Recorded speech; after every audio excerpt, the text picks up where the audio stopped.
નમસ્કાર મિત્રો, સ્વાગત છે તમારું આપણી આ યુટ્યુબ ચેનલમાં જેનું નામ છે ગુજરાતી જીકેની જમાવટ।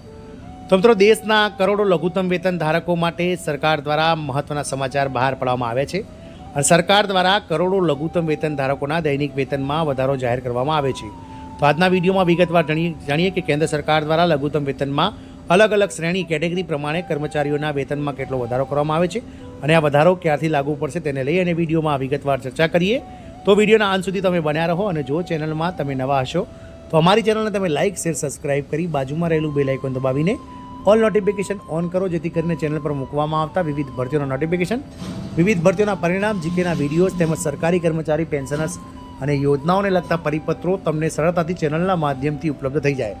તો લઘુત્તમ વેતન દરની વાત કરીએ તો લઘુત્તમ વેતન મેળવનારાઓ માટે સરકાર તરફથી સારા સમાચાર આપવામાં આવે છે અને હવે સરકાર આ લઘુત્તમ વેતન મેળવતા કર્મચારીઓના દૈનિક વેતનમાં વધારો કરશે। માનનીય વડાપ્રધાન શ્રી નરેન્દ્રભાઈ મોદીએ દેશના કરોડો લઘુત્તમ વેતન ધારકો માટે મોટી ભેટ આપી છે। વાસ્તવમાં સરકારે કામદારોના વીડીએમાં ફેરફાર કરીને તેમનું લઘુત્તમ દૈનિક વેતન ₹1035 કરવાની જાહેરાત કરી છે।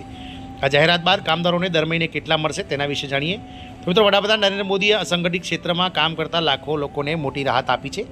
કામદારોના જીવનને સુધારવા માટે સરકારે જે છે તે ભથ્થામાં વધારો કરીને ₹1035 દૈનિક વધારો પ્રતિ દિવસ કરી દેવામાં જાહેરાત કરી છે। આજે ચાલો આપણે જાણીએ કે કામદારોને દર મહિને હવે કેટલો પૈસા મળશે। શ્રમ મંત્રાલયે જણાવ્યું હતું કે આ પગલાંનો હેતુ કામદારોને ઊંચા ખર્ચથી બચવા માટે મદદ કરવાનો છે। આ ફેરફાર પછી ઝોન એમાં બાંધકામ, સફાઈ, અનલોડિંગ અને માલના લોડિંગ જેવા અકુશળ કાર્યમાં રોકાયેલા કામદારો માટે લઘુત્તમ વેતન દર ₹783 પ્રતિ દિવસ એટલે કે મહિનાના 20,358 પ્રતિ માસ નક્કી કરવામાં આવે છે। નવા દરો ક્યારે અમલમાં આવશે તો કામદારો માટેના આ નવા દરો ગત 1 ઓક્ટોબર 2024થી લાગુ કરવામાં આવ્યા છે અને એપ્રિલ 2024થી તેને લાગુ કરવામાં આવશે। આ વર્ષનો આ બીજો સુધારો છે। પહેલો ફેરફાર એપ્રિલમાં કરવામાં આવ્યો હતો।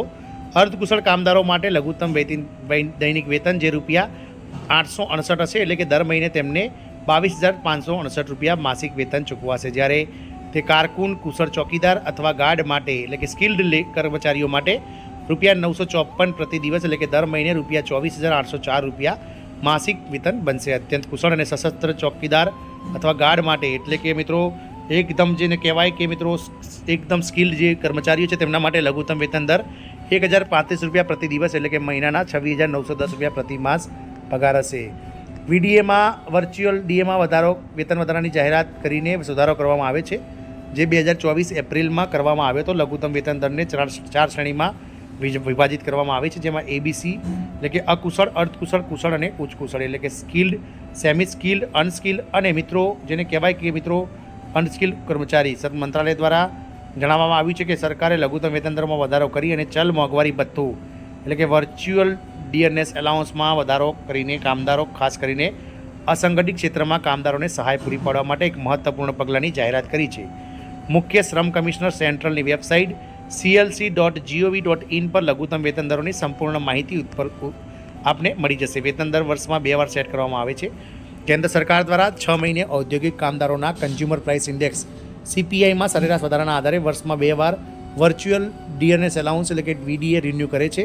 પહેલું પુનરાવર્તન 1 એપ્રિલથી શરૂ થાય છે, જ્યારે બીજું 1 ઓક્ટોબરથી શરૂ કરવામાં આવે છે। દિલ્હીના CM આતિશીએ અગાઉ અસંગઠિત ક્ષેત્રના કામદારો માટે લઘુત્તમ વેતન ₹18,066, અર્ધકુશળ માટે ₹19,929 અને કુશળ માટે ₹21,970ની જાહેરાત ઓલરેડી કરી દીધી છે। દિલ્હીના મુખ્યમંત્રી બન્યા પછી આતિશીએ કહ્યું છે કે સરકારે શહેરી મજૂરો માટે લઘુત્તમ વેતન લાગુ કર્યું છે, આ દેશમાં સૌથી વધુ છે। આમ મિત્રો જે છે તે ઓક્ટોબર 2024થી લઘુત્તમ વેતન મેળવતા કર્મચારીઓના વેતનમાં મસ્ત મોટો વધારો સરકાર દ્વારા જાહેર કરવામાં આવે છે। આશા રાખીશું કે ક્યાંક ને ક્યાંક આ લઘુત્તમ વેતન મેળવતા અસંગઠિત ક્ષેત્રના કામદારોના આ પગાર વધારાને લઈ અને તેમના જીવનમાં ક્યાંક ને ક્યાંક જીવન ધોરણનું સ્તર ઊંચું આવવાની જે છે તે મિત્રો સંભાવનાઓ સેવાઈ રહી છે। જય હિન્દ, અસ્તુ।